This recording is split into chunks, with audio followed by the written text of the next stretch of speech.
পারবি না বান্দা, পারবি না। তাইলা ইন শাকারতুম লাযিদান্নাকুম ওয়া লা ইন কাফারতুম ইন্না আযাবি লাশাদীদ। বান্দা নিয়ামত দিছি, নিয়ামতের শুকরিয়া আদায় কর। যদি নিয়ামতের শুকরিয়া আদায় না করস, আমি তোরে ছাইরা দিব না। চোখ দিলাম, কান দিলাম, নাক দিলাম, আমি আল্লাহ তোরে সুস্থ রাখলাম। তুই যদি শুকরিয়া আদায় না করস, ইন্না আযাবি লাশাদীদ, আমি তোরে আযাব আর গজব দিব। তুই অপেক্ষা কর। হ্যাঁ, কথা বলো না? তুই অপেক্ষা কর, আমি তোরে আযাব দিব, গজব দিব। বান্দা নিয়ামত পাইয়া যেহেতু শুকরিয়া আদায় করলি না, আমি আল্লাহর নাফরমানি করছ, অপেক্ষায় থাক। মৃত্যুর আগে তোরে চরম পর্যায়ের বেইজ্জতি না করে আমি কবরে নিব না। আমার যুবক ভাইরা, সাবধান। আমাদের উচিত হলো আল্লাহর নিয়ামতের শুকরিয়া আদায় করা। প্রথম নাম্বার শুকরিয়া হলো, মালিক তুমি আমারে ইমানদার হিসাবে বানাইছ। আমারে তুমি চাইলে হিন্দু বানাইতে পারতা। হিন্দুর ঘরে যদি জন্ম দিত, খ্রিস্টানের ঘরে যদি জন্ম দিত, ইহুদির ঘরে যদি জন্ম দিত, কিছু করার আছে?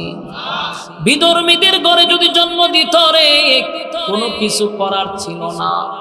আল্লাহ আমাদেরকে যাচাই বাছাই করে মুসলমানের ঘরে জন্ম দিল। এটা আল্লাহর পক্ষ থেকে বহুত বড় একটা নিয়ামত। আমরা জন্মগত ঈমানদার, মুসলমানের ঘরে জন্ম নিছি, এর থেকে বড় নিয়ামত কি হতে পারে?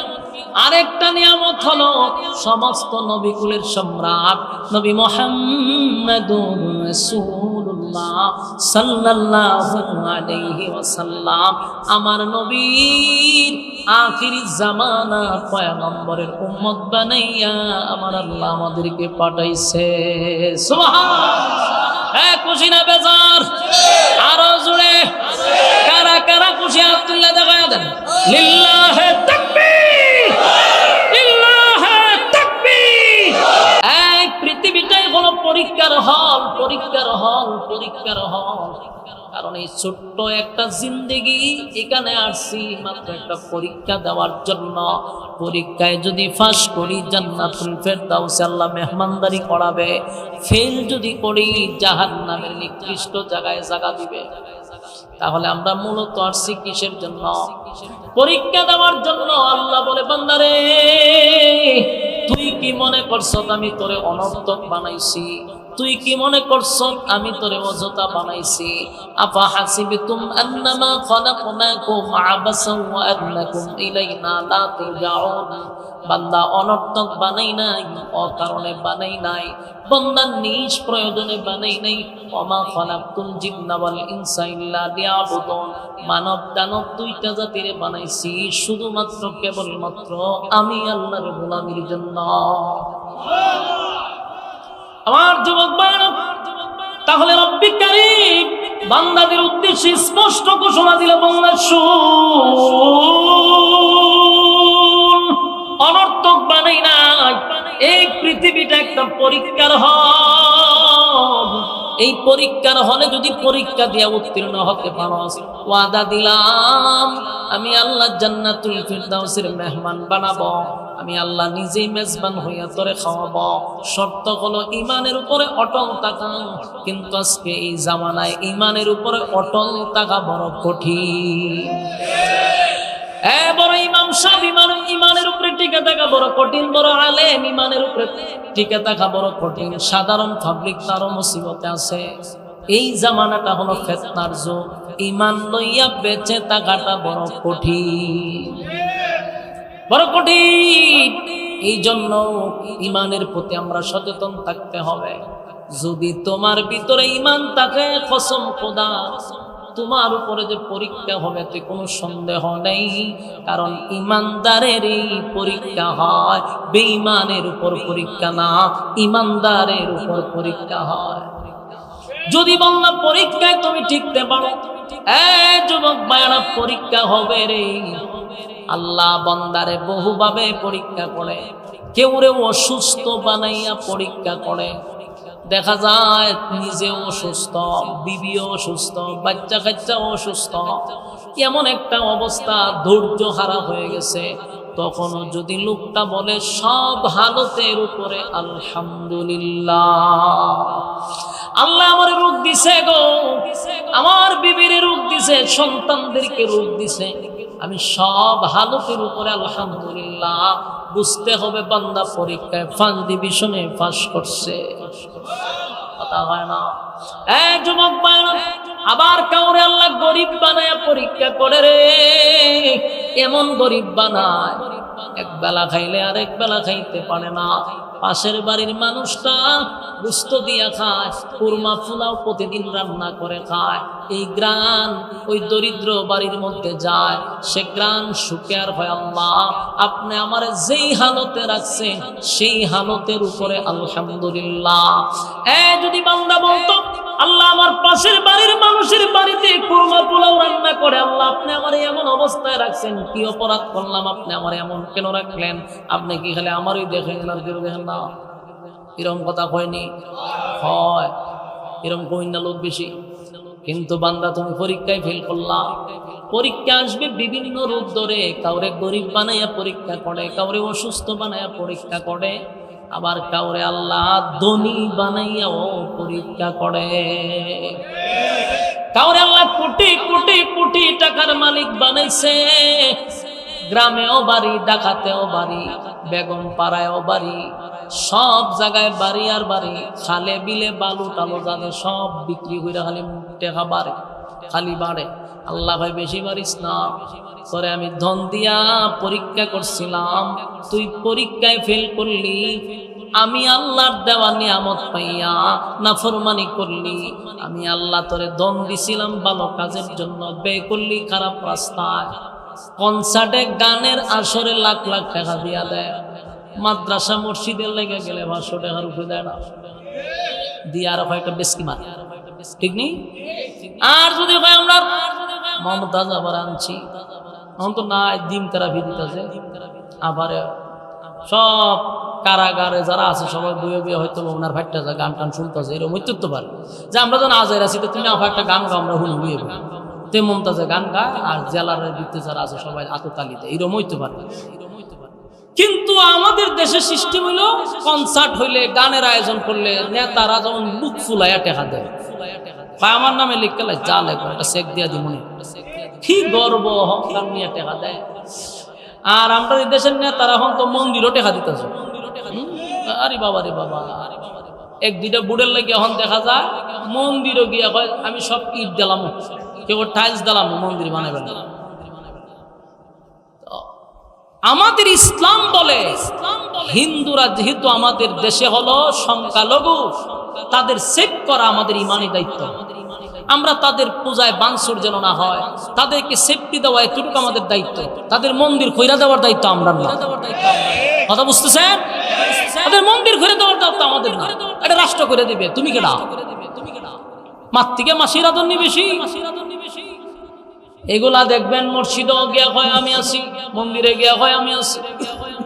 আমাদের ইমান ঠিক করতে হবে, ইমান ঠিক করতে হবে। রাষ্ট্র যদি মন্দির করে দেয় এখানে আমাদের কোনো অসুবিধা নাই, কিন্তু ব্যক্তির টাকা দিয়া মন্দির করার দায়িত্ব আমাদের না, আমাদের দায়িত্ব। আপনি মুসলমান হইয়া গীতা পাঠ করবেন গিয়া আর বোঝাইবেন যে না আমি কিন্তু তোমরা দলের লোক, চিন্তা হয় না গীতা তো গীতা পড়ি, ভণ্ডামি ছাড়তে হবে, এটা অতিভক্তি ভণ্ডামি। এক দুইটা বুড়ের লাগে কি পরিমাণ বিক্রি হয়, হ্যাঁ ইমান কই যা চিন্তা করছেন? আমার যুবক ভাইরা, প্রতিটা মানুষের এক নাম্বার সচেতন থাকা দরকার যে আমাদের ইমান যেন চলে না যায়। জান্না রাখেন গুনাহ করলেও মাফ আছে, অপরাধ করলেও মাফ আছে, ইমান যদি চলে যায় আর কোনো ভয় নাই, মাফের সুযোগ নাই। ইমান যে কত জায়গাটা যায় এটা বলবেন যুবক ভাইরা, আল্লাহ বলেন শর্ত হলো ইল্লাল্লাযীনা আমানু, যদি তোমরা ঈমান আনো নেক আমল করো, ওয়াদা দিলাম আমি আল্লাহ জান্নাতুল ফিরদাউসের মেহমান বানায়া দিব। তবে ঈমান যদি আনো বান্দা আমি পরীক্ষা নিব, এতে কোনো সন্দেহ নাই। ধনী বানাইয়া পরীক্ষা নিব, গরিব বানাইয়া পরীক্ষা নিব, অসুস্থতা দিয়া পরীক্ষা নিব, সর্বক্ষেত্রে পরীক্ষা দিব, কষ্ট দিয়া পরীক্ষা দিব। অনেক সময় ঈমানের কারণে নির্যাতনের শিকার হইতে পারে, নির্যাতনের নির্যাতনের শিকার হইয়াও যদি ঈমানের উপরে অটল থাকো, আমি আল্লাহ ওয়াদা দিলাম তোমাদের জন্য জান্নাতুল ফিরদাউসের মেহমানদারি করাবো। আল্লাহ রাব্বুল আলামিন বলেন, আমিনু কামা আমানান নাস। যুবক ভাইরা মনোযোগ দিয়ে শুনেন, আল্লাহ বলেন ঈমান আনো তাদের মতো। তারা কারা? আল্লাহ নিজে কয় তাদের মতো ঈমান আনো। তারা কারা? তারা বলতে বুঝাইছে সাহাবায়ে কেরাম। সাহাবায়ে কেরামদেরকে আল্লাহ নিজেই উদ্দেশ্য করে বলছেন তোমরা তাদের মতো ঈমান আনো। তাহলে সাহাবায়ে কেরাম তাদের মতো ঈমান আনছে, এটা আমাদের দেখতে হবে। এই সাহাবায়ে কেরাম ঈমান আনার পরে তাদের উপরও পরীক্ষা হয়েছে গো। পরীক্ষায় তারা উত্তীর্ণ হয়েছে। আল্লাহ দুনিয়ায় থাকতেই জান্নাতের সার্টিফিকেট দিছে। ইসলামের শুরু দিক দিয়া কালেমার দাওয়াত যখন রাসূল আরবি সাল্লাল্লাহু আলাইহি ওয়াসাল্লাম যখন মক্কা নগরীর অলিতে গলিতে কালেমার দাওয়াত দেওয়া শুরু করলো, যারা কালেমা পড়ছে নির্যাতন শুরু হয়ে গেছে। কাউরে মরুভূমির মধ্যে শুয়াইয়া বুকে পাথর দিয়া রাখছে, কারো গলার মধ্যে রশি লাগাইয়া মরুভূমি দিয়া টানছে, কাউরে এমন ভাবে গরম তৈলের মধ্যে ছেড়ে দিছে। নির্যাতন কারে হয়? নির্যাতনের স্টিম রোলার চাপায়া দিছে, কিন্তু ঈমান হারা করতে পারে নাই। এই জন্য আল্লাহ বলেন আমিনু কামা আমানান নাস, তোমরা তাদের মতো ঈমান আনো। কারণ তারা আগুনে ফুইরাও ঈমান দেয় নাই, তৈলে বাজি হওয়ার পরও ঈমান দেয় নাই, বুকের মধ্যে পাথর রাখার পরেও জিহ্বা বাহির হয়ে গেছে, এরপরও ঈমান দেয় নাই রে। তাহলে তাদের বান্দা আজকে আমরা 5 টাকার কাছে ঈমান বিক্রি করে দেই। বাস্তব না বাস্তব? 5 টাকার কাছে ঈমান বিক্রি হয়। এই যে নির্বাচন হয়েছে, দেখবেন শ্বাসটলা যাওয়ার পরে মাগরিব থেকে আসা পর্যন্ত এখনকার দোকানের শ্বাসটল গুলা সংসদ ভবন হয়ে গেছে। কিতা হয়ে গেছে? শ্বাসটল গুলা বোঝা যায় সংসদ ভবন। মাননীয় স্পিকার তাকে ক্যাশ বাস্কর সামনে ঠেঙ্গের উপরে ঠেন দিয়ে লড়া, আর যত সদস্য আছে সব সেট টেবিলে বয়ে রয়েছে, আর বিশাল একটা পর্দা সামনে। তো এক নেতা শ্বাসটলের ভিতরে ঢুকে আসসালামু আলাইকুম, সালাম দাও দিতে পারে না, আসসালামু আলাইকুম, ওয়ালাইকুম সালাম, বসুন স্যার, কি তার লেগেছেন আপনি? আপনার বালামুরা জিগে বেলেছে, তো বোন বোন বোন আমরা আপনার অপেক্ষায় আসলাম। তো কয়ে আর চা দে দিছে রং সামাইরা, হ মানে রং চা খাইছে, খাবার পরে বুকটা খারে দিবেন, আর সব বনা চা খাওয়াইছেন আপনি, বুক কি আর অন্য খানো যাইব দিব না, আপনি পাইবেন বুক। নেতায় খুশি হইয়া বাস গেছে আরে কুশ গেল, আর এমাদায় আর উড়ে না বই রয়েছে। যারা চা খাইছে এরা কি উঠে গেছে, এরা সুপ মেরা বই রয়েছে, উড়ন যেত। কতক্ষণ পরে পরে লোক আইতেছে, আর মাগ না জনমের মতো চা খাইয়াল। জীবনে টেকা দেখাই যে ওনালে খাইতিতাম গলা পর্যন্ত চা খা। কিছুক্ষণ পরে আরেক মার্কায় যায়, ভালো আছেন আপনারা? বলে হ বলি বালা। তে আপনারা বসে রয়েছেন, চা মার রে, দুধ চা মার, দুধ চা মার। হ বলে মিললে দুধ চা খাইছে জনমের খাওয়া। তেমন ফাটতি জিগায় বুটটা খারে দিবেন, সর্বনাশ, দুধ চা খাওয়াইছেন আপনি, বুট কি আর অন্য হানো যাইব, বুট তো আপনি পাইবে। ফাটতি তো খুব খুশি, আরেকটা সালাম আলাইকুম দিয়া বেচারা গেছে। কিন্তু এই খাওয়াইন না গোষ্ঠী এখনো উঠে না, বই রয়েছে। এরা তো টার্গেট আছে, আইবার খামো। আর মাননীয় স্পিকার তো বসা আছে। কিছুক্ষণ পরে আরেক প্রার্থী আসসালামু আলাইকুম দিয়া আবার বসে কফি মার।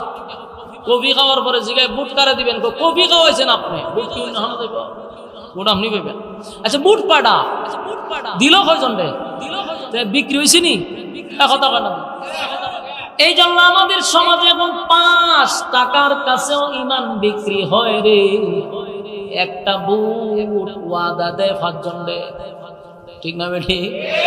বুট একটা, কিন্তু হেঁটে ওয়াদা দেয় যে কতজন রে, কেড়ে রে। তুই 5 টাকার কাছে ঈমান বিক্রি করছ তা। এই জন্য ঈমানের ক্ষেত্রে খুব সাবধান। আল্লাহ কয় আমিনু কামা আমানান নাস, তোমরা তাদের মতো ঈমান আনো। সাহাবায়ে কেরাম বুকের নিচে পাথর রাখছে, বুকের উপরে ঈমান দেয় নাই। জ্বলন্ত তৈলের মধ্যে তাদেরকে ছেড়ে দিছে, ঈমান দেয় নাই। আমার যুবক ভাইরা গলার মধ্যে রশি লাগাইয়া ঘোড়ার পিছনে ছেড়ে দিছে, ঈমান দেয় নাই। এমনকি মা সন্তানের সামনে মাকে নির্যাতন করা হয়েছে, কিন্তু ঈমান দেয় নাই। আপনারা জানেন ইসলামের মধ্যে প্রথম যে মহিলা শাহাদাত বরণ করছে ওই মহিলার নাম কি? মাশাআল্লাহ, দুই একজনে হইতে পারছে। হযরত সুমাইয়া রাদিয়াল্লাহু তাআলা আনহা। সুমাইয়ার নামটা দুই একজনে বলতে পারছে। অন্তত জিজ্ঞাইতাম বাংলাদেশ ফুটবল ক্রিকেট যারা খেলে এই প্লেয়ারের নামটি কোনটা হয়তো হুজুর কি ইংরেজিতে কমু না বাংলাতে কমু, তারাবির সুরে কমু না রিডিং পর্যায়ে কমু? হরি বাবা রে বাবা, এমন মুখস্থ। অথচ আমাদের ইসলামের ব্যাপারে কতটা অজ্ঞ আমরা। একজন প্রথম শাহাদাত বরণ করছে মহিলাদের মধ্যে, এই নামটা তো মুখস্থ টোড়স্থ থাকার কথা। হযরত সুমাইয়া রাদিয়াল্লাহু তাআলা আনহা, ইসলামের প্রথম যিনি কালেমা পড়ছেন ওনার নাম কি? সুমাইয়া। বলে এই তো নি হিক শুনে আপনারা আর কিতা ইকতাই না অন্ত ওয়াজ হয় না, খালি কুকুর কাকুর কেতকুত কাকুত চলে। আয়া জিগিরে ঠেলা কুথানি শুরু করে দেয়, লাল নীল বাতি লাগায়া মেকআপ টেকআপ লাগায়া বয়। আপনারা খালি তুই শিখায় কুকুর কাকুর, তুই শিখবেন করতে গা? হ্যাঁ, ইসলামের প্রথম যিনি কালেমা পড়ছেন ওনার নাম হলেন আম্মা জান খাদিজা রাদিয়াল্লাহু তাআলা। শুননি আপনারা কই গেছেন গা? আমার যুবক ভাইরা, প্রথম যিনি কালেমা পড়ছেন নবীর স্ত্রী আম্মা জান খাদিজা সর্বপ্রথম কালেমা পড়ছে। সুবহানাল্লাহ। প্রথম যিনি শাহাদাত বরণ করছে সুমাইয়া রাদিয়াল্লাহু তাআলা আনহা। কত বুঝতেছেন? এই পৃথিবীতে যারে আল্লাহ সালাম দিয়েছে এই মহিলার নাম কি? আম্মা জান খাদিজা। মাশাআল্লাহ, আম্মা জান খাদিজাকে আল্লাহ নিজে সালাম দিয়েছে। সুবহানাল্লাহ। পৃথিবীতে 4 জন মহিলা আছে শ্রেষ্ঠ মহিলা। কয়জন? যে 4 জনের ব্যাপারে আল্লাহ কথা বলছে, পৃথিবীর 4 জন মহিলা হলো শ্রেষ্ঠ। এর মধ্যে একজন হলো আম্মা জান খাদিজা। সুবহানাল্লাহ। আরেকজন মহিলা হলো ফেরাউনের বউ আসিয়া। ফেরাউনের বউ হয়েও পৃথিবীর শ্রেষ্ঠ মহিলা। সুবহানাল্লাহ। জান্নাতি মহিলা। হ্যাঁ, চারটেখানি কথা না আমার যুবক ভাইরা। এরপর আরেকজন মহিলা আছে পৃথিবীর শ্রেষ্ঠদের মধ্যে অন্যতম, হযরত মারিয়াম আলাইহিস সালাতু ওয়াস সালাম। সুবহানাল্লাহ। আরেকজন মহিলা হলো ফাতেমা রাদিয়াল্লাহু তাআলা আনহা, নবীর মেয়ে। সুবহানাল্লাহ। 4 জন মহিলা পৃথিবীর বিখ্যাত মহিলা। আর ইসলামের প্রথম যিনি শাহাদাত বরণ করছে উনি হলেন সুমাইয়া রাদিয়াল্লাহু তাআলা আনহা। সুমাইয়া যখন কালেমা পড়ছে, ইসলামের প্রথম দিক দিয়ে কালেমা পড়ছে। আবু জাহেল নবীর একেবারে দুশমন, ঘোর বিরোধী। যে কালেমা পড়ে তার উপরে আক্রমণ করে, যে কালেমা পড়ে রে তারে নির্যাতন করে, তারে নির্যাতন করে। বেলাল রেও করে, খাব্বাব রেও করে, যারে পায় তারে মারে, যারে পায় তারে মারে। নির্যাতনের স্টিম রোলার চাপায়া দিছে, কিন্তু জীবন দেয়, কালেমা দেয় না। আর আমরা রে 5 টাকা দিলে ইমান শেষ। 1 কাপ সার কাছে আমরা ইমান বিক্রি করি। আবার নির্লজ্জ বেহায়ারা কয় ইমান আছে। খাসা কঞ্চি দিয়ে আধা ঘন্টা ভাত থেকে মাথা পর্যন্ত বাইরে নিয়ে যেত, হাত পর্যন্ত বাইরে শুনে তোলে টি হয়ে গেল। শয়তানের শয়তান 5 টাকার কাছে ইমান বিক্রি করে আমার ইমান আছে। হ্যাঁ, নামাজ নাই, রোজা নাই, ফর্দা নাই, নিজের বউরে দিয়া দেয় ফিরের কাছে পাউটি পাইবার লাগিয়া, হেও কয় আমার ইমান আছে। এর ফিরও একটা বন্ড ইমান হারা, এ মুরিদ হেও বন্ড ইমান হারা। এর বউ এটা দাজ্জাল মার্কা মহিলা, আবুল আহেবের মতো, উম্মে জামিলের মতো বউ একটা আনছে ঘরের মধ্যে। আরের ঘরের ভাও টিপে কেরে রে তোর জামাই, জামাই এর ভাও টিপত, ফিরের ভাও টিপত করে কথা বলো। ফিরের ভাও টিপা যায় আছে নি? ফিরে আধা ঘন্টা বাইরিবে, আর বউরে তো মনে করেন একদিনের অর্ধেক খেলে বাড়িতে থাকবে। এতে মরে গেল, মরে দিবে।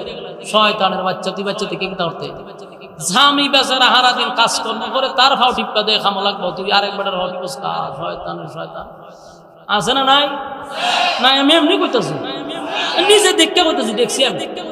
আমার এই চোখ দিয়ে আমি জীবন এরকম বহু লোকের টিপা টিপি দেখছি। ফিরে পর্দার ভিতরে ঢুকাই টিপাই ভাও। এই ভণ্ডামি ছাড়তে হবে, ইমান বাঁচাইতে হবে। কথা বলো, ইমান বাঁচাইতে হবে, ইমান বাঁচাইতে হবে। যে ফিরে মহিলার কাছে নেয় এরা ভিন্ন, এটা তার যা, এদের কাছ থেকে সাবধান। এখানে আমাদের ইমানকে বাঁচাইতে হবে। ইমান যদি চলে যায় অস্তিত্ব থাকবো। কথা বলো, ইমান যদি চলে যায় সব শেষ, আপনার অস্তিত্ব থাকবে না। ইমানের এত দাম, এত দাম, এত দাম। কারণ জান্নাত শুধু পাবে ইমানদারেরা। জান্নাত পাইব কারা? ডোনাল্ড ট্রাম্পে জান্নাত পাইব? এর ইমান নাই। মুদ্রা কষায় এ জান্নাত পাইব নি? কেন? ইমান নাই তো। তাহলে আল্লাহ তো বলছে আমি জান্নাত দিব ইন্নাল্লাযীনা আমানু, ইন্নাল্লাযীনা আমানু ওয়া আমিলুস সালিহাত। আমি তো আল্লাহ শর্ত দিলাম যাদের ভিতরে ঈমান থাকবে আর নেক আমল থাকবে তাদেরকে আমি জান্নাতের মেহমান বানাবো। তাহলে আমাদের ঈমানের পাহারাদার হতে হবে। ঈমান যেন চলে না যায়, ঈমান যেন না চলে যায়। আপনার ঘরের দায়িত্ব আপনার। আপনার ঈমানকে আমি আয়া ভাড়া দিব? আপনি নিজে দিতে হবে। আপনার নিজের ঈমানকে নিজেই হেফাজত করতে হবে, যেন কোনো কথার দ্বারায়, কোনো কাজের দ্বারায়, কোনো কর্মের দ্বারায় আমার ঈমান চলে না যায়। ঈমান যদি যায় রে, তাহলে দুনিয়াও শেষ, পরকালও শেষ। দুনিয়া তো ক্ষণস্থায়ী, এটার কোনো সময় নাই। যে কোনো সময় বিচার মেয়াদ শেষ হইতে পারে না। এটা কি চিরস্থায়ী বিচার? এই বিচার মেয়াদ খুব কম, যে কোনো সময় শেষ। কিন্তু আমাদের জন্য পরকালে অনন্তকাল যেখানে বসবাস করব, সেই যুগের জন্য আমাদের এখানে কিছু কামাই করা দরকার। আমরা মজবুত হইয়া পরকালের জন্য রওনা দিতে হবে। তাই 1 নাম্বার শর্ত হলো ঈমান আর নেক আমল। আমার যুবক ভাইরা, ঈমান যদি কেউ আনে, আল্লাহ বলেন ঈমানদারকে ঈমানের পরীক্ষা দেওয়া হবে। ঈমানের পরীক্ষা। আমিনু কামা আমানান নাস, তোমরা তাদের মতো ঈমান আনো। তারা কারা? সাহাবায়ে কেরামরা। ঈমান আনছে, নির্যাতনের স্টিম রুলার তাদের উপরে চালায়া দিছে। কত নির্যাতন, এত নির্যাতন, এত নির্যাতন। সাহাবায়ে কেরাম একবার পয়গম্বরের কাছে এসে বলেন, নবী গো, আর বরদাস্ত করতে পারি না গো নবী, আর সহ্য করতে পারি না। একটু আল্লাহর কাছে বলেন না, আল্লাহ যেন আসমান থেকে সাহায্য পাঠায়। ওগো নবীজি, একেবারে গরম মরুভূমির বালুর মধ্যে আমাদেরকে শোয়া রাখে। নবী গো, পানিও দেয় না, বুকের মধ্যে পাথর দিয়া রাখে। নবীর কাছে যখন সাহাবায়ে কেরাম কান্দে আর বলে, নবী গো বলেন না মালিকের কাছে যেন সাহায্য পাঠায়। আল্লাহ তখন, আমার বন্ধু তখন তার উম্মতের কাছে স্পষ্ট ঘোষণা দিছে, উম্মতেরা রে, যদি এই অবস্থায় তোমাদের, এই অবস্থায় যদি তোমরা শাহাদাত বরণ করো, এই অবস্থায় যদি তোমাদের মরণ হয়, আমি নবী ওয়াদা দিলাম আল্লাহর তরি জান্নাত তোমাদের জন্য ওয়াজিব। সুবহানাল্লাহ। তার মানে তোমাদের উপর ঈমানের পরীক্ষা চলতেছে, এখন সাহায্য আসবে না। পরীক্ষা চলতেছে, পরীক্ষা চলতেছে। যতটুকু সহ্য করতে পারো যদি পারো, আর যদি সহ্য না করে শাহাদাত বরণ করো, তাও আল্লাহর তরি জান্নাত পাইবা। তাহলে বোঝা গেল ঈমান আনলে অবশ্যই আমাদের উপরে ঈমানের পরীক্ষা হবে। ঈমানের পরীক্ষা হবে, প্রস্তুত থাকা দরকার। আমি আগেই বলছি, কাউরে আল্লাহ গরিব বানায়া পরীক্ষা করবে, ধনী বানায়া পরীক্ষা করবে, রোগ বেমার দিয়া পরীক্ষা করবে, পেরেশানি মুসিবত দিয়া পরীক্ষা করবে, কষ্ট দিয়ে পরীক্ষা করবে, নির্যাতনের শিকার হওয়ার পরেও ঈমানের পরীক্ষা হবে। সাহাবায়ে কেরামদের উপরে নির্যাতন শুরু হয়ে গেছে। এই সুমাইয়া রাদিয়াল্লাহু তাআলা আনহা, উনি এবং ওনার ছেলে আম্মার রাদিয়াল্লাহু তাআলা আনহু, এই আম্মার এবং ওনার মা সুমাইয়া দুজন আল্লাহর নবীর কাছে কালেমা পড়া ঈমান আনছে। আবু জাহিল্লা বহুবার তাদেরকে বলছে ঈমানটা ছেড়ে দাও, ঈমানটা ছেড়ে দাও।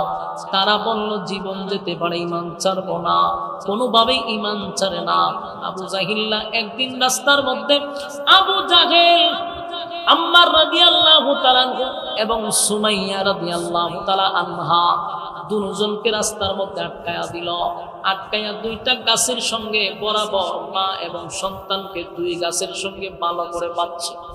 মাকেও গাছের সঙ্গে বেঁধে দিল, হাত পা বেঁধে গাছের সঙ্গে দাঁড় করায় রাখলো। সন্তানকে আরেকটা গাছে হাত পা বেঁধে দাঁড় করায় রাখলো। মা সন্তানকে মুখোমুখি করে দাঁড় করায় রাখছে। এবার আবু জাহিল্লা দুজনের মাঝখানে তাইকা বলে, এ সুমাইয়া কালিমাটা ছেড়ে দাও, কালেমা ছেড়ে দাও। বাপ দাদার ধর্মের মধ্যে সুন কালিমার সব বরদাস্ত করতে পারি না, কালিমাটা ছেড়ে দাও। সুমাইয়া রাদিয়াল্লাহু তাআলা আনহা বলেন, এ আবু জাহিল শুন, জীবন চলে যেতে পারে রে, কিন্তু একটা মুহূর্তের জন্য আমি ঈমান হারা হতে পারবো না, আমি ঈমান হারা হতে পারবো না। আবু জাহিলের চান্দি গরম হয়ে গেছে। ছেলেকে বলল, আম্মা কালেমাটা ছেড়ে দে। ছেলেও বলে না, কালেমা ছাড়বো না। এবার আবু জাহিল্লার নিকৃষ্ট লোকটা আম্মারের কাছে গিয়া কয়, তুমি যদি কালেমা না ছাড়ো, তোমার মা, তোমার সামনে তোমার মাকে উলঙ্গ করা হবে। নাউজুবিল্লাহ। চিন্তা করেন কত নিকৃষ্ট আবু জাহিল্লাহ। যুবক সন্তানকে গাছের সঙ্গে বেঁধে বলে, তুমি কি চাও তোমার মাকে তোমার সামনে উলঙ্গ করে দেই? এই কথা বলার পরে কোন যুবক কি আর ঠিক থাকতে পারবে? এই কথা ফেলে দিই। কিন্তু দেখেন সুমাইয়া রাদিয়াল্লাহু তাআলা আনহা সেখান থেকে ডাক দিয়া বলে, আমি এমন কোন সন্তান জন্ম দেই নাই যেই সন্তান কোন পরিস্থিতির কারণে ঈমান হারা হতে পারে। সুবহানাল্লাহ। বাড়ি দিয়া হয়ে আপনারা এলাকা থেকে ঠাড়া বললে সুবহানাল্লাহ না, ঠাড়া বললে কন্যা আমরা কন্যা সুবহানাল্লাহ কোন সময় কোন দেখতে আমরা কথা না মুনতা এখানে সুবহানাল্লাহ নাইতে কিতা কোন সময় ডিম ফাটলে নি চিন্তা করছেন এখানে সুবহানাল্লাহ নাই, হুকুর হাত করে সুবহানাল্লাহ মারে। কথা কি মনোযোগ আছে না? সাইরা দিতাম, সাইরা দিলে হুজুর আছে মনোযোগ লাগাই দিন। আমার কথাগুলি দিলের কান লাগায় শুনে। ইমানের পরীক্ষা আসবে, অপেক্ষা করেন, অপেক্ষা করেন। এই যে এখনকার পরিস্থিতি দেখতেছেন, এটা ইমানের পরীক্ষা। এখন যেই যুগে আমরা বসবাস করতেছি, ইমান রাখা বড় কঠিন। হাতের তালুর মধ্যে জ্বলন্ত কয়লা রাখা যেমন কঠিন, এই যুগে ইমান টিকায়া রাখা তেমন কঠিন। কত ফেতনা, কত ফেতনা, কত ফেতনা, ফেতনার পর ফেতনা। কেমনে ইমান টিকায় রাখবে? ইমান টিকানো বড় কঠিন। কত ফেরকা বাইরেছে, কেউ হয় বুকের উপরে, কেউ হয় নাভির মধ্যে, কেউ হয় খারুইয়া, কেউ হয় বইয়া, কেউ হয় লম্বা টুপি, কেউ হয় নেশা টুপি, কেউ হয় সুকা টুপি। ওরে বাপ রে বাপ, ওরে বাপ, এত মাঝখানে লোক কেন নিবে না? মাত দিশে হারা হয়েছে। কেউ হয় না লম্বা টুপি পরছে, এটা আমার দলের না। হয় রে তুই সুক্কা টুপি পরছ, তুই আমার দলের না। নেশা টুপি আমার দলের না। কেউ বুকে হাত বাঁধে, কেউ নাভিতে হাত বাঁধে, কেউ আবার হাত বাঁধেই না। আছে না নাই? তাহলে আপনি ফেতনার যুগে আছেন, এরপর আপনাকে ইমান টিকায় রাখতে হবে। এর ভিতরে ইমান টিকায় রাখতে হবে। তাই আমি বলছি, ভালো করে মনোযোগ দিয়ে শুনেন। আল্লাহ বলেন, আমিনু কামা আমানান নাস, তোমরা ঈমান আনো তাদের মতো। যুবক ভাইরা, তারা বলতে সাহাবায়ে কেরাম আল্লাহ বুঝাইছে। তাই আমরা সাহাবায়ে কেরামদের ঈমানের পরীক্ষাগুলো একটু মনোযোগ দিয়ে শুনি।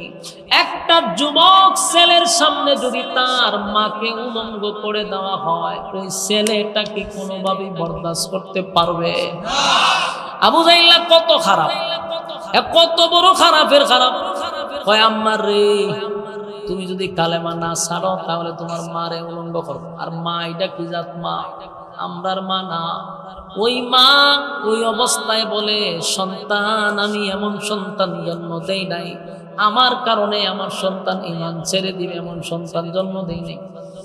সাবধান, আমারে যদি হত্যা করা হয়, সন্তান ঈমান ছাড়বি না। মা ওই রকম, মা ঈমান ছাড়ন দিত না। সন্তান আশ্চর্য হয়ে গেছে। আবু জাহিলের মেজাজ আরো গরম হয়। সুমাইয়াকে যখন তার সন্তানের সামনে কাপড়ে ধরে টান মারছে, সুমাইয়া আসমানের দিকে তাকায়া বলে, মালিক, আমার ইজ্জত নিয়া আবু জাহিল টান মারছে, তাও আমার যুবক সন্তানের সামনে। আল্লাহ, আমার ইজ্জতের বিনিময়ে হলেও তুমি আমার জান্নাত দিও। সুবহানাল্লাহ। সুমাইয়া চোখের পানি ছেড়ে দিয়ে বলে, মালিক, আমার একটা যুবকের সামনে, আমার কলিজার টুকরা যুবকের সামনে আবু জাহিল আমার ইজ্জত হানি করলো। আল্লাহ, আমার ইজ্জতের বিনিময় তুমি আমার জান্নাত দিও রে মালিক। আবু জাহিল্লার ভিতরে কোনো মায়া নাই, দয়া নাই। এই জাহেল নিজের সন্তানের সামনে মারে উলঙ্গ করল। এরপর মা বারবার বলে, আমার সাবধান বাবা, যে কোনো পরিস্থিতি হোক না কেন ঈমান ছাড়বি না, ঈমান ছাড়বি না। ঈমান গেলে দুনো হাল হারাইবি, দুনিয়াও হারাইবি, পরকালও হারাইবি। সাবধান, ঈমান ছাড়বি না, ঈমান ছাড়বি না। আবু জাহিল মা এবং সন্তানের ঈমান হারা করার জন্য একের পর এক যখন নির্যাতন করা শুরু করলো, একের পর এক নির্যাতন করা শুরু করলো। সুমাইয়ার কাপড়গুলি সরাইয়া দিতে লাগলো, সন্তানের সামনে মাকে উলঙ্গ করলো। আমার মাথাটা নিচের দিকে দিয়ে আসে, আর মনে মনে আল্লাহ, মাটিটা যদি 2 ভাগ হইতো, আমি মাটির নিচে ঢুকে যাইতাম। এমন দৃশ্য তুমি আমারে দেখাইলা। কিন্তু আবু জাহিল সুমাইয়ারে আঘাত করতে লাগলো। শুধু উলঙ্গ করে এমনটা নয় গো, উলঙ্গ করে তারে এত আঘাত করতে লাগলো। আর বারবার হয়তো একে কালেমা ছাড়বি, বল বাপ দাদার ধর্মের মধ্যে শুন কালিমার সস, কালেমা ছাইরা দে। বলে না, কালেমা ছাড়বো না। এই আবু জাহিল আবার নির্যাতন করতে লাগলো। একটা পর্যায়ে সুমাইয়া রাদিয়াল্লাহু তাআলা আনহাকে মাটির মধ্যে শোয়ায়া দিল। বর্ষা দিয়া সুমাইয়ার লজ্জাস্থানের মধ্যে একের পর এক আঘাত করতে লাগলো। নাউজুবিল্লাহ। আমার যুবক ভাইরা, পৃথিবীর কেউ বরদাস্ত করতে পারবে না কোন সন্তানের সামনে যদি মাকে এমন নির্যাতন করে রে। হায় রে, আমাদের সামনে যদি এমনটা হয়, আমাদের ঈমান টিকবে না।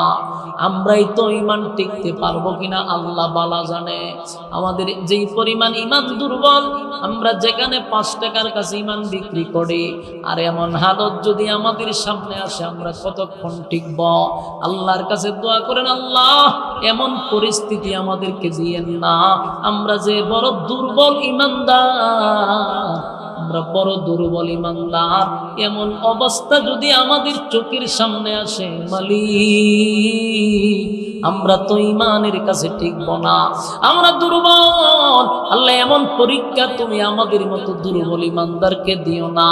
এই দোয়া সব সময় করবেন, আল্লাহ আমরা দুর্বল ঈমানদার, এমন কঠিন পরীক্ষা আমাদেরকে দিও না মালিক।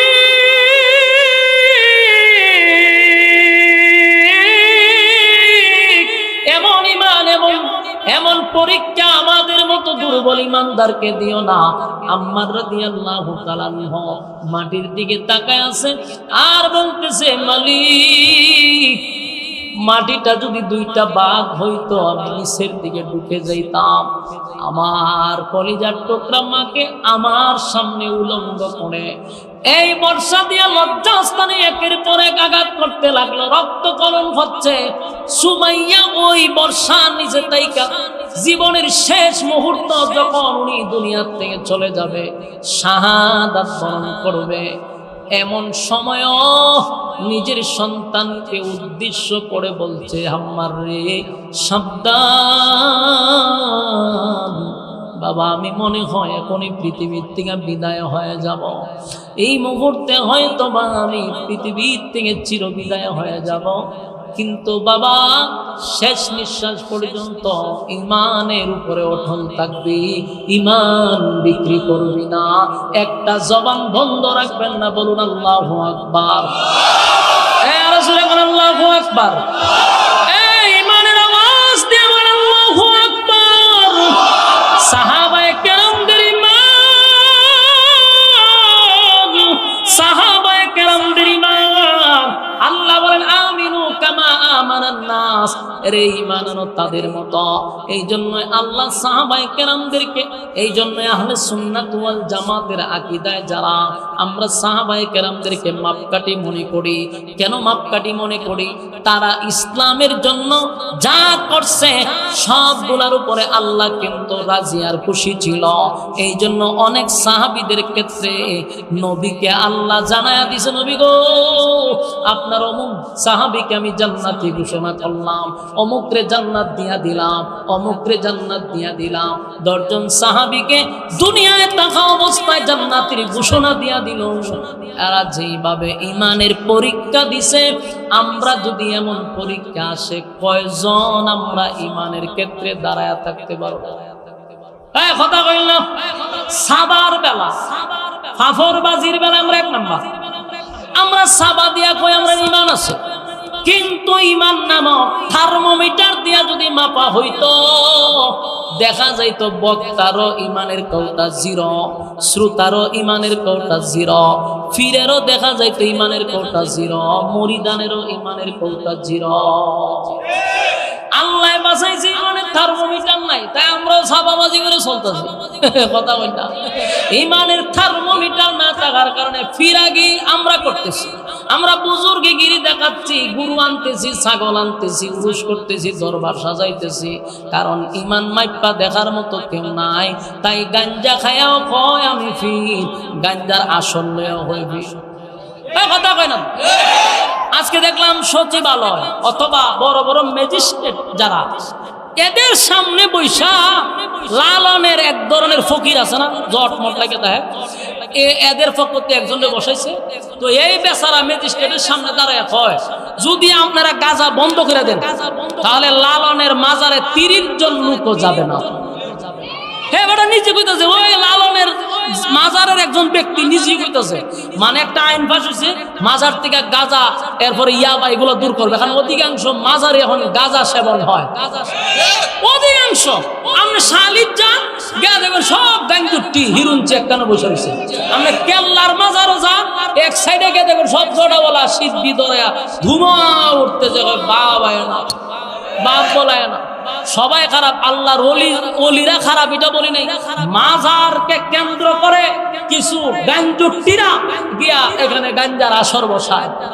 শাহপরান শাহজালাল গিয়া দেখেন, যেই ওলিরা জমিনে না আসলে ইসলাম প্রচার হতো না, এই অলির দরবারগুলি গাঞ্জুটিরা না পাক করতেছে, এখানে গিয়ে গাঞ্জা ধরায়। এই জন্য লালন তো এটাই মুসলমানই ছিল না, এটার কথা বাদ দিলাম, এটা তো আসলে মুসলমান ছিল না। এরপর লালন নামক একটা জায়গা আছে, এটার মধ্যে হাজার হাজার গাঞ্জুটি গিয়ে জমা হয়, যত জোড়াওয়ালা আছে, লাল শালওয়ালা আছে, সব একখানে জমা হয়। তো এরা নিজেরাই হইতেছে, আপনারা যদি গাঞ্জা বন্ধ করে দেন আমরা যাবো। আর গাঞ্জা বন্ধ করলে তো 30 জন লোক যেত না। দেখছেন নি কারবারটা?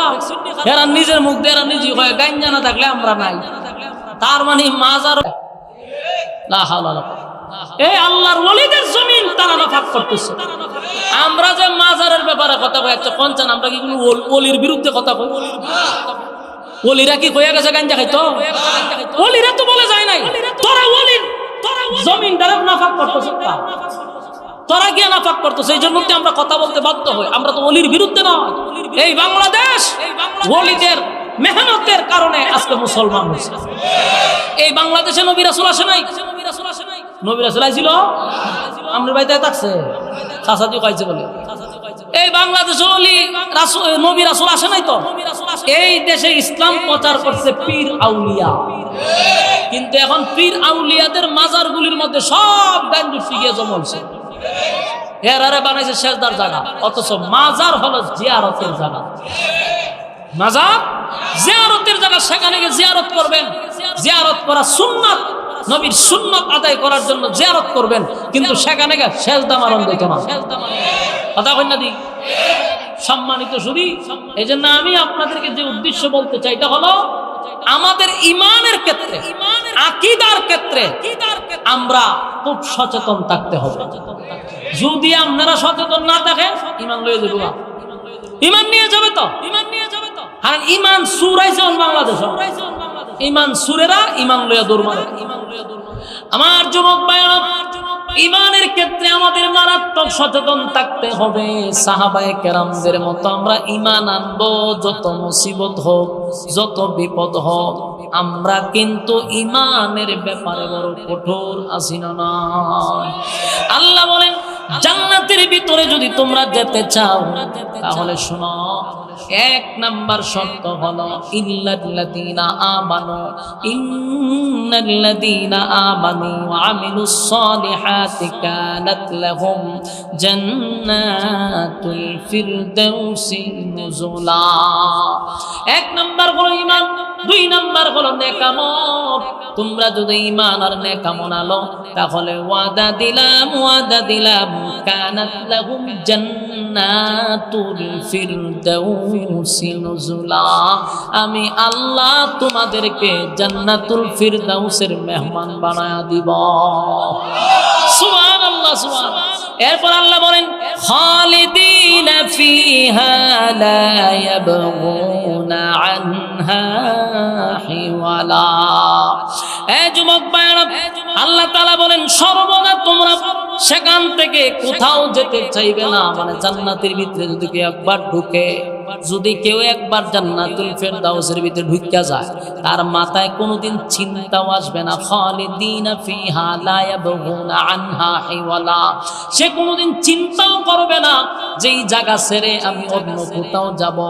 জান্নাত ছেড়ে আর কোথাও যেতে চাইবে না। এটা এমন একটা জায়গা, একবার যদি কেউ ঢুকতে পারে আর কোনোদিন জান্নাত থেকে সে বাহির হবে না। আল্লাহ বলেন যেখানে আমি হব মেজবান, বান্দারে তোরা হবি মেহমান। চিন্তা করেন সেই জায়গাটা কেমন। আর জান্নাতীরা জান্নাতের ভিতরে ঢুকলে পড়ে আর কোনোদিন জান্নাত থেকে বাহির হতে চাইবে না। কেন বাহির হবে? জান্নাতে আল্লাহ সব দিয়া রাখছে। গাড়ি আছে, বাড়ি আছে, নারী আছে, অট্টালিকা আছে, রাজনীতি আছে।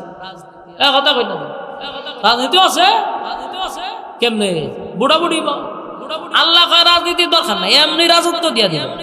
বলুন রাজনীতি লাগবে না, এমনি দিয়া দিবে, এমনি রাজত্ব দিবে। আল্লাহ কয় এক একজনকে এমন রাজত্ব দিব, এই পৃথিবীর 10টা পৃথিবীর সমান রাজত্ব দিয়া দিব। তাহলে আমি কেন আসবো? জান্নাত থেকে বাহির হওয়ার কোন চিন্তা ভাবনা মানুষের মাথায় আসবে না। বউ দিব কমপক্ষে 72টা। এটা নিয়ে আর চিন্তা করে হুজুর একটু চালাইতারি না, প্রতিদিন ঘরে ঘরে শনি একটা যাই। হ্যাঁ,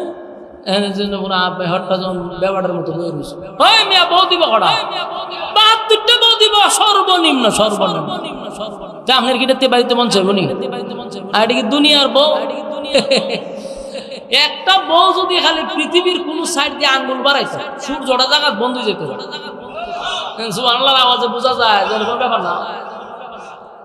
এত সুন্দর হবে, একদিন যে চাইবেন একটার বাইরে 40 দিন যাইব গাড়ি চাই থাকবে। পিছিয়ে তার একটা গুতা দিব, কিন্তু এটার পেছাই থাকলে আমরা না আরো আছি। তখন আমরা বসে বুঝে কথা তো ঠিক, পিছিয়ে তো আরো আছে। এক একটার দিকে তাকায় 40 দিন নাই। সুবহানাল্লাহ, বাড়ি গিয়ে হবে চিন্তা করেনি। সুবহানাল্লাহটা রেখে দিয়েছে, বাড়ি গিয়ে হতো। কথা বলি মনোযোগ দিয়ে শুনুন। জান্নাতের ভিতরে যদি কেউ ঢুকে, আল্লাহ কয় বান্দারে একবার যদি কেউ ঢুকে আর জীবনে বাড়িতেছে না, খালিদিনা ফিহা লা ইয়াবগুনা আনহা হিওয়ালা। সে যদি ঢুকে আর জীবনে বাহির হওয়ার চিন্তায় আসবে না। সুবহানাল্লাহ। আমার যুবক মায়েরা, এরপরে আল্লাহ বলেন বান্দা শুন, قُلْ لَوْ كَانَ الْبَحْرُ مِدَادًا لِكَلِمَاتِ رَبِّي لَنَفِدَ الْبَحْرُ قَبْلَ أَن تَنفَدَ كَلِمَاتُ رَبِّي وَلَوْ جِئْنَا بِمِثْلِهِ مَدَدًا। আল্লাহ বলেন আমার রব এত বিশাল নিয়ামত, আমার রবের ব্যাপারে যদি আপনি লিখতে যান, বলতে যান, গাইতে যান, গাইতে গেলে সুর শেষ, লিখতে গেলে কালি শেষ, লিখতে গেলে কলম শেষ, পানি শেষ। এই নিয়ামত যদি আপনি লিখতে যান, পড়তে যান, গাইতে যান, কোনদিন শেষ হইব? আল্লাহ বলেন যদি কেউ সাগরটাকে পানি বানায়, সাগরের পানি দিয়া যদি কালি বানায়, পৃথিবীতে সাগরের অভাব নাই। আটলান্টিক মহাসাগর, প্রশান্ত সাগর, ভারত সাগর, আরব সাগর, এই বঙ্গোপসাগর, যত সাগর আছে, নদী আছে, নালা আছে, খাল আছে, বিল আছে, সব পানি যদি কে কালি বানানো হয়, আর পৃথিবীর যত গাছ আছে, বৃক্ষ আছে, সবগুলারে যদি কলম বানান, সাগরের সব পানিরে যদি কালি বানান, তাহলে আল্লাহর প্রশংসা লিখতে গিয়া সমস্ত গাছ বৃক্ষ শেষ হবে, সাগরের পানি পুড়িয়ে যাবে, আমার মালিকের প্রশংসা লেখা শেষ হবে না। চিন্তা করতেছে, সাগরের জল যদি কালি হয়, বৃক্ষরাজিকে যদি কলম বানায়, সব কালি শেষ হবে, কলম পুড়িয়ে যাবে, সব কালি শেষ হবে, কলম পুড়িয়ে যাবে, শেষ হবে না প্রভু তোমার শান, কত যে মহান তুমি, কত যে মহান। সুবহানাল্লাহ। এক তামাম পৃথিবীর সাগরের পানি দিয়া যদি কালি বানানো হয়, আর পৃথিবীর সমস্ত গাছ বৃক্ষ দিয়া যদি আপনি কলম বানান আর লিখতে শুরু করেন, লিখতে শুরু করেন, আল্লাহ বলেন যদি বান্দা লিখতে শুরু করস, কুল লাউ কানাল বাহরু মিদাদান লিকালিমাতি রাব্বি লানাফিদাল বাহরু ক্বাবলা আন তানফাদা কালিমাতু রাব্বি ওয়ালাউ জিনা বিমিসলিহি মাদাদা। তাম পৃথিবীর গাছ দিয়া যদি তোমরা কলম বানাও, তাম পৃথিবীর সাগরের পানি দিয়া যদি কলম বানাও, তাহলে আমার মালিকের সমস্ত প্রশংসা লিখতে লিখতে তোমাদের গাছও শেষ, কালিও শেষ। আমার যুবক ভাইরা, তাই আমাদের উচিত হলো মালিকের প্রশংসা করা। আমরা করে কোনোদিন শেষ করতে পারবো না, কিন্তু এরপরও করা দরকার আছে না নাই? কারণ আমার মালিক আপনি আমার এত নিয়ামত দিছে গো, এত নিয়ামত, এত নিয়ামত, এত নিয়ামত, এত নিয়ামত, এত নিয়ামত আপনি আমার মালিক আমারে দিল। একটু যদি চোখটা বন্ধ করে বালিশের সঙ্গে মাথা লাগাইয়া, আপনি যদি ঘুমানোর আগে একটু বালিশের সঙ্গে মাথা লাগায় চিন্তা করেন যে আমার মতো বহু মানুষ দুনিয়ায় আসছে যারা এখন পর্যন্ত দুনিয়া দেখলো না, দুইটা চক্ষু আল্লাহ তাদেরকে দেয় নাই, আসমান দেখে নাই, জমিন দেখে নাই, সূর্য দেখে নাই, চন্দ্র দেখে নাই, এমনকি যেই মার গর্ভের থেকে দুনিয়া আসছে মারও দেখে নাই, বাবারও দেখে নাই, এই লোকটা দুনিয়াতে আসার পরে দুনিয়ার সৌন্দর্য তার দেখা হয় নাই। আমার আল্লাহ চাইলে তো তার মতো আমারে বানাইতে পারত। আবার অনেক মানুষ সব দেখে রে, কিন্তু শুনে না, শুনে না, মানুষের ভাষা কেমন সে জানে না, সে শুনে না, মার কথা শুনে না, আমাদের ভাষা সে জানে না, চিরদিনের জন্য বয়রা হয়ে গেছে, কানে শুনে না। এরকম লোক আছে। আল্লাহ যদি আপনার বয়রা বানাইতো পারতনি। আল্লাহ আমারে বয়রা বানায় নাই, অন্ধ বানায় নাই, এটা মালিকের দয়া। আবার কেউ আছে দিছে, তাই তোমার সঙ্গে মানুষ সেলফি তোলে, মানুষ তোমারে বন্ধু বানায়, মানুষ তোমারে কফি খাওয়ায়। বাস্তব না বাস্তব? তাই এগুলা মাঝে মধ্যে চিন্তা করবেন, মালিক তুমি যদি আমারে অন্ধ বানাইতা, তুমি যদি আমারে ভিক্ষুক বানাইতা, হাত না দিতা, পা না দিতা, মাবুদ গো, কেউ আমারে কোনোদিন বন্ধু বানাইতো না, আমার কাছে কেউ মেয়ে বিয়া দিত না, আমার সঙ্গে কেউ আত্মীয় করতো না, এত নিয়ামত তুমি আমারে দিলা, এই কথা যখন আপনি ভাবতে থাকবেন আমার মালিকের শুকরিয়া আদায় হবে। তাই বেশি বেশি বেশি বেশি মালিকের শুকরিয়া আদায় করা। আল্লাহ আপনি আমার এটা দিছেন, আল্লাহ আপনি আমার এটা দিছেন, মালিকের কাছে প্রশংসা করা। আল্লাহ বলে বান্দা তুই তাকায়া দেখ তোরে কোন কোন নিয়ামত আমি দেই নাই, যেদিকে তাকাইবি তোরে সেদিকে নিয়ামত দিছি। একটা মাছ যেইভাবে পানির নিচে ডুবন্ত, আল্লাহ বলেন মানুষকে আমি ওইভাবে নিয়ামত দিয়া ডুবায়া রাখছি। فبأي آلاء ربكما تكذبان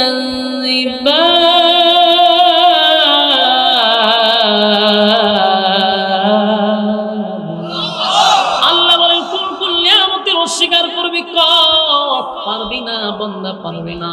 তাই লা ইন শাকারতুম লা আযীদান্নাকুম ওয়া লা ইন কাফারতুম ইন্না আযাবি লাশাদীদ। বান্দা নিয়ামত দিছি, নিয়ামতের শুকরিয়া আদায় কর। যদি নিয়ামতের শুকরিয়া আদায় না করস আমি তোরে ছাইরা দিব না। চোখ দিলাম, কান দিলাম, নাক দিলাম, আমি আল্লাহ তোরে সুস্থ রাখলাম, তুই যদি শুকরিয়া আদায় না করস ইন্না আযাবি লাশাদীদ, আমি তোরে আযাব আর গজব দিব, তুই অপেক্ষা কর।